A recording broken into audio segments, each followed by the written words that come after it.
Hello everyone and welcome to our channel. We invite you to see our third day in Tokyo and also the third vlog from our Japanese series. In this episode we will visit a very unusual place, a cafe with a capybara, but we will also enjoy delicious ramen in a place perfect for introverts, answer the question of whether it's worth trying the famous Japanese fluffy pancakes, visit the popular Shinjuku District and the Korean neighborhood, and finally take you to Electric Town to visit a huge 8-story electronics store when you can find literally everything.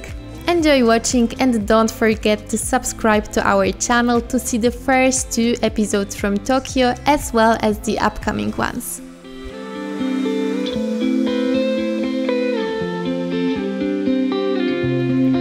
We started our third day in Tokyo with fluffy Japanese pancakes at the well-known Happy Pancake restaurant chain, which supposedly you must try in Japan.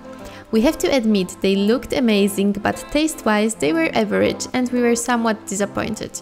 Both the sweet version and the buckwheat pancakes with scrambled eggs and bacon didn't convince us. It was probably the only culinary disappointment during our stay in Tokyo because all the other dishes we tried and the restaurants we visited exceeded our expectations. Japanese food turned out to be delicious in general. Next we went to Capy Neko, a cafe with capybaras. You'll find a female capybara named Ichan there, which you can not only see up close but also pet and feed for a whole 60 minutes. This South American animal is currently the largest living rodent species in the world. In its natural habitat it leads an aquatic terrestrial lifestyle. Since this kiwi fruit-like quadruped is my favorite animal, we couldn't miss the opportunity and decided to visit this place. To come to the cafe you need to make a reservation in advance. It costs 2,200 yen for 60 minutes, which is about $15. One drink is included in the price. You can also purchase a snack set for the capybara, and we recommend this option because in general the capybara, like most rodents, wasn't very interested in interacting with us and was mostly focused on eating. In addition to the capybara, the cafe is home to quite cheerful and mischievous cats that you can adopt. The animals seemed well cared for, although it's hard for us to judge the impact of the lack of a herd of similar rough-haired friends on the capybara. From what we know, since our stay in Tokyo, a place with a whole herd of capybaras has opened up, so it's worth doing your own research before visiting.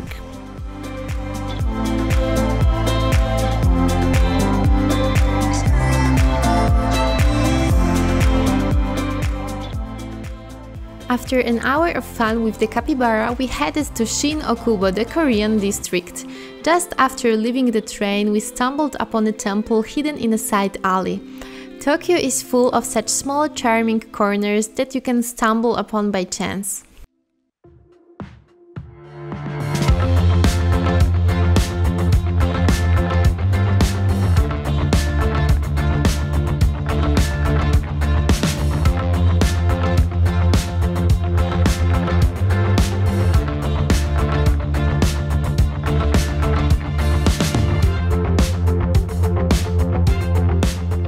Along the main street you will find many restaurants, Korean shops and drugstores full of Korean cosmetics.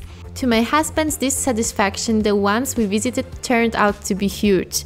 Although at first glance it seemed that I would find everything here and I was hoping to buy some cool Korean cosmetics, unfortunately I couldn't find anything from the popular products that were on my list.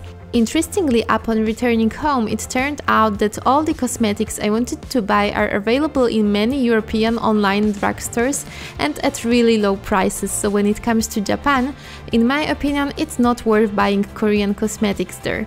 However, there was still a decent selection, so I think every girl will love it.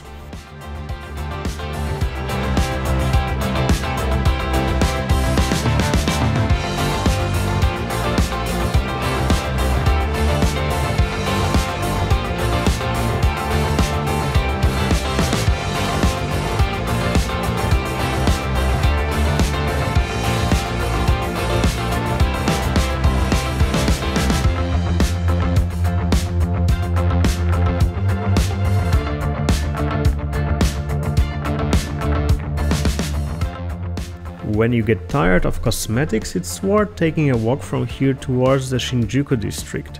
It won't take too long, and while walking along Ikemen Street we can take a closer look at the real Tokyo life, a bit away from the most touristy paths. Korean restaurants, cafes and K-pop stars staring at us from posters won't let us forget that we are still in the Korean district. Although bulgogi or Korean barbecue looked tempting, we had other plans for this day, because we're in Japan after all, and we really wanted to try the iconic ramen that day.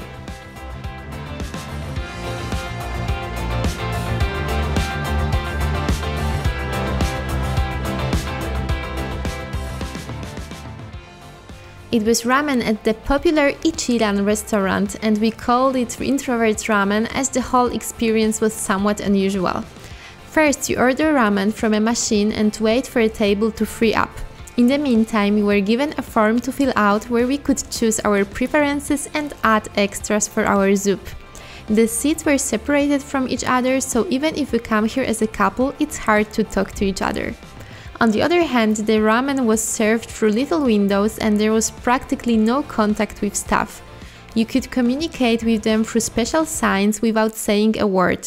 The ramen was very good, however quite spicy even in the basic version, but we think we liked it a bit more at Ippudo, where we ate on our first day after arriving, which you can see in our first vlog from Tokyo. That afternoon we also visited the popular Shinjuku District, which can be called the entertainment, business and shopping center of Tokyo. We actually stumbled upon it in the previous episode when we went to the observation deck and explored charming narrow streets around Memory Lane and the Golden Guy District. We also tried Japanese yakitori skewers and our first sake, so we definitely recommend watching that episode. During the day, Shinjuku District seemed to be completely different than its night version, plus we managed to see a fairly popular attraction, the famous Godzilla.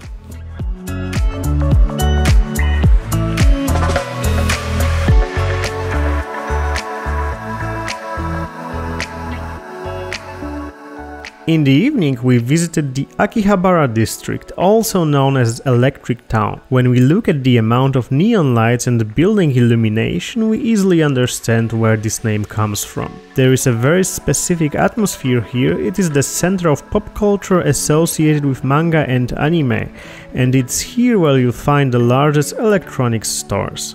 Remember that as tourists you have the right to a 10% VAT refund when leaving the country. To do this, you usually need to go to a specially designated counter with your passport. The stores in Electric Town offer almost everything, from the latest computers, cameras, TVs, mobile phones, electronic parts and household appliances to alcohol and even cosmetics. Out of curiosity, we decided to visit the largest of them, Yodobashi Camera. It's like Best Buy on steroids, because the store has a whopping 8 huge floors. We recommend you to visit one of these gigantic stores because there are so many stimuli there that it becomes an out-of-this-world experience. We felt somewhat like in a parallel reality. As we mentioned earlier, it turned out that Japanese Yodobashi stores even have a fairly well-stocked alcohol section, as well as a whole floor with cosmetics. Generally, there were many different strange and interesting inventions available there. Remember that not all devices from Japan are adapted to European voltage. Moreover, many of them are intended only for the Japanese market, and for example, some cameras have menus only in Japanese.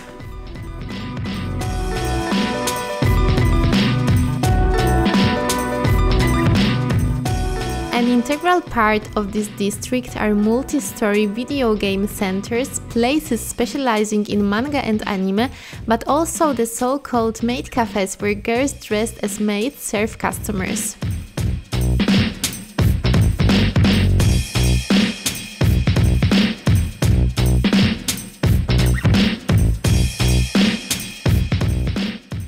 And that's how our third day in Tokyo ended, but there will be many more episodes from this city and Japan, so don't forget to subscribe and follow us during the entire Japan series, because in each of the videos we will explore the coolest attraction and discover Japanese restaurants. We hope you enjoyed our vlog, and if so, make sure to leave a thumbs up.